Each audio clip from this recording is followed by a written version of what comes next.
Never thirsty. Never thirsty. Hip hop is in everything now, right? Any sort of, it's universal now, which is great, because it opens it up to, every show, and I love that. Hip hop has obviously. I mean, you guys know what hip hop has, but especially for a dramatic show, it just got that grit and that energy and that push, right? Because ultimately, in sync, what we do is music that serves an emotion, right? Mm-hmm. And, hip hop just has that charge to it. So it's been doing really, really well. And we've been having some success lately. And then pop is pop, right? I mean, pop is always does well.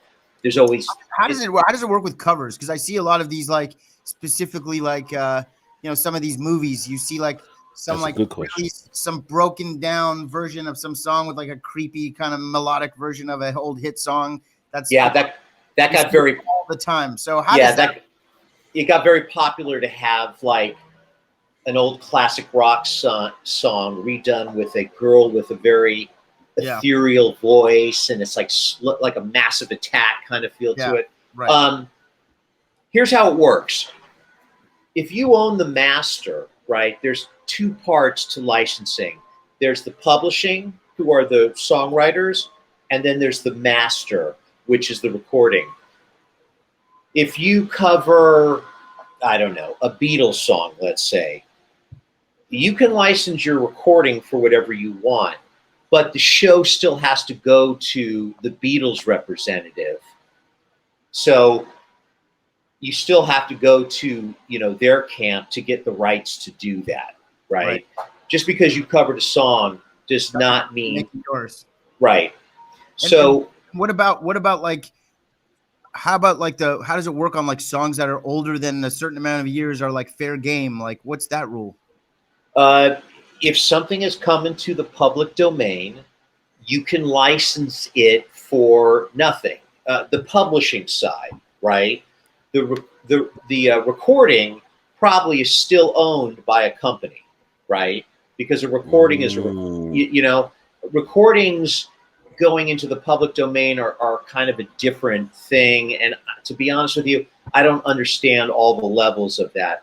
But publishing, if something comes into the public domain, and there are some things in the public domain, you can license it and you don't have to pay anything for the publishing side. Is that like classical music? Like if I make a rap song and I have exactly. Music, yep. We represent a bunch of classical music. So typically, let's say it's a piece written by Beethoven. You have to pay us for the recording, but the publishing side, you don't have to pay anything for. So what is the actual years? Like songs that are 50 years old? Like when does something become public domain? Do you know? Yes. 90 years after the last writer's death is where it is right now. Whoa, that's I thought it was like a 50-year thing, so it's way. It used to be 30, 50, 70, and you know who's leading the charge in extending that is the Disney Corporation, because Mickey Mouse was like 5 years from becoming public domain, because it was like he's been dead it was like 50 years since he'd been dead. So Disney has gone to Congress and say, if we lose the copyright, Mickey Mouse, okay? See, even WireFang knows. Look, he's shaking. So, think about think about every shirt, mug, keychain that they stick that, thing on. So they have been continually pushing it, so it's more and more time, so that they can keep that copyright. Wow, I did not know that. So it's 90 years after the last writer's death. 90 years after the last author's death, right? Because if it's a song that had, if it's a Beatles song, let's say that it's McCartney and Lennon. Obviously, Lennon is gone. You have to wait till 2070. Oh no, even more, because 90 years, right? 90 years after Paul McCartney dies, then the Beatles songs will come into the public. I guess Ringo, he didn't write too many songs, so it's Ringo. It doesn't count for drumming. his drumming was good, but that's another thing though. Let's talk about drums for a second. Let's talk about drums for a second. A lot of hip hop is based. Some of the best hip hop, especially the stuff that me and Neff like, is based off of old school drum breaks and stuff that people recorded. Now, is that used to be fair game? Is it still fair game? No. Wow. It is unfair game. Yeah, in the early days of hip hop, people were using other people's recordings and not paying them. The Beastie Boys, Paul's Boutique, was like the height of sampling without paying anybody.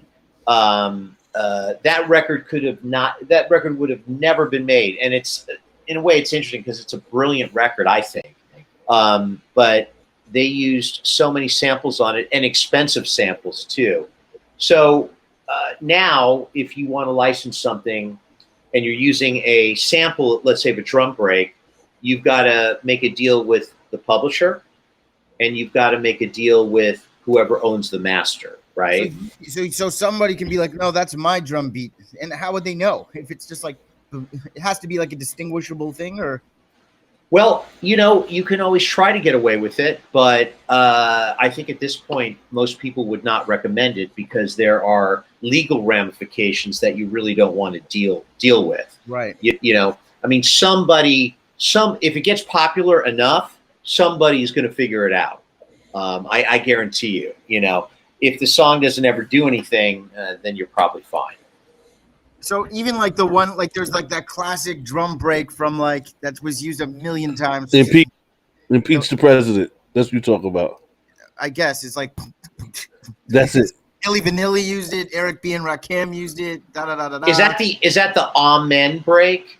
It could be. There's one from I think it's a song. I can't remember who did it, but it's a great drum break, and everybody's used it from like NWA to Nas, but when you're talking about, it's not. I'm gonna find the one that I'm. Okay, but here's the interesting thing about drum breaks.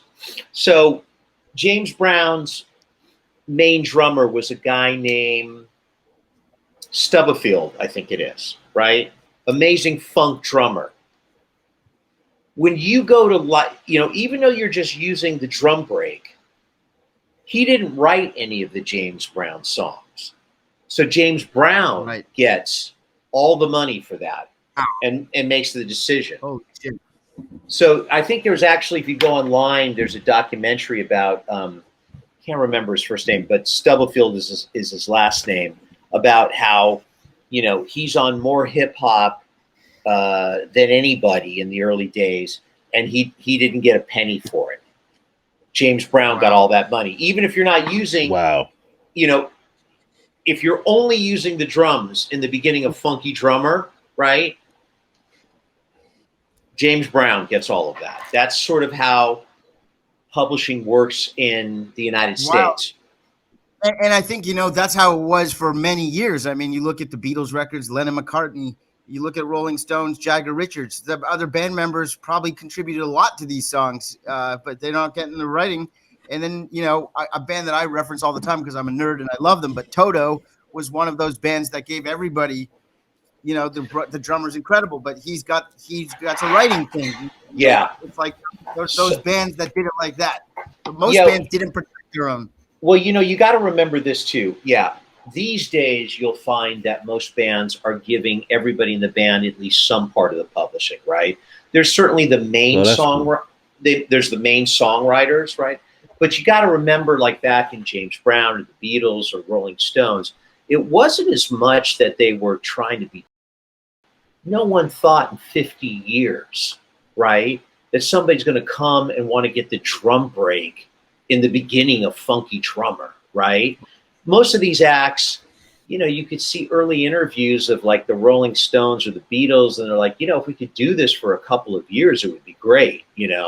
Ringo Starr wanted to buy a hair salon with the money that he was, you would have told those guys 50, 60 years from now, people are still going, They're like, come on, what are you talking about? This is pop. It's disposable. Nobody cares about it, right? Plus, also back then, you had all these great session musicians that just got paid.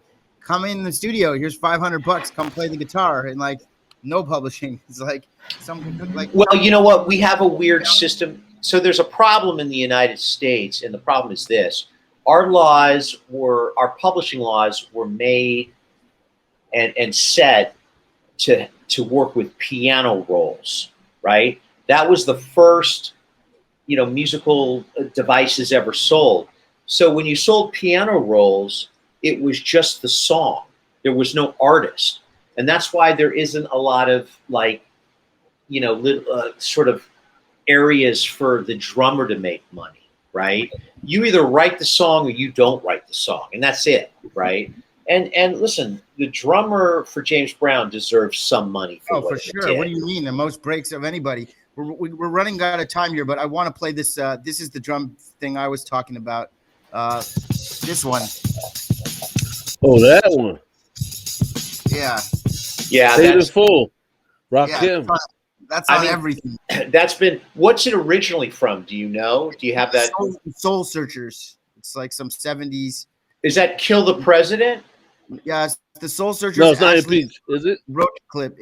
I looked. It's. Hold on, I'll find out what other songs it's on. I love that old stuff. I love finding information about. There's a decent documentary about what's it called? I can't remember it anymore. But the Amazing Bongo Band. Does that ring a bell? That's another record. It's an instrumental record made like in the 70s. And if you hear the songs, you'll immediately go, oh, okay, I can name 7 hip hop songs right away that use that drum break, right? Okay, so the break that I just played you has been used in 466 songs. Is that a lot? I'm not an accountant. I mean, that's nearly 500 songs. Use that same drum, and we're talking about like Eric B. and Rakim, Slick Rick, PM Don, Milli Vanilli, Run DMC, LL Cool J, etc., etc. Duran Duran, Jay Dilla, the Ghetto Boys, DMX. I would like to say Rakim was first. Or Rakim was the best, right? Let's face it. He was first. He was first. Yeah. Okay. Yeah. But Milli Vanilli probably sold more records. Probably. And I think that once Millie uses it, that gives it the credibility that allows someone like a Rakim then to move in and say, hey, I can use, if Millie has this, I got it, Sure. This has been a lot of fun, man. And likewise. Obviously, we're just getting going, so we'd love to do this again because I'm sure we just scratched the surface. And there's other things to talk to you about, but this was good to get a introduction. There's people that listen to this show that they want to know these things, and you're sort of a gatekeeper in a lot of ways. So people can check out fundamental_music. That's the social handle. But don't bother Jeff Siegel. Hit up WireFang so that he can get a piece of the action on the submission. In fact, show up at WireFang's house if you can. If you're ever visiting Germany, you're in Dusseldorf. Look at him; he's already excited. Hey guys, I had a great time doing this, and anytime. Before you go, though, we are never thirsty here because being thirsty is a sign of desperation, and we live in a time where you can like have a drink and not be thirsty. So, what is the beverage that you prefer so that you're never thirsty? I got to be honest, guys. I'm looking around my house, and I guess it's water. I'm a little boring, Sparklets. By the way, the price is right on water. So that's right. That's right. We do like that price. Thank you so much for hanging with us. We're gonna. I had a good time, guys. A lot of fun. Yes. Talk to you, man. Never thirsty.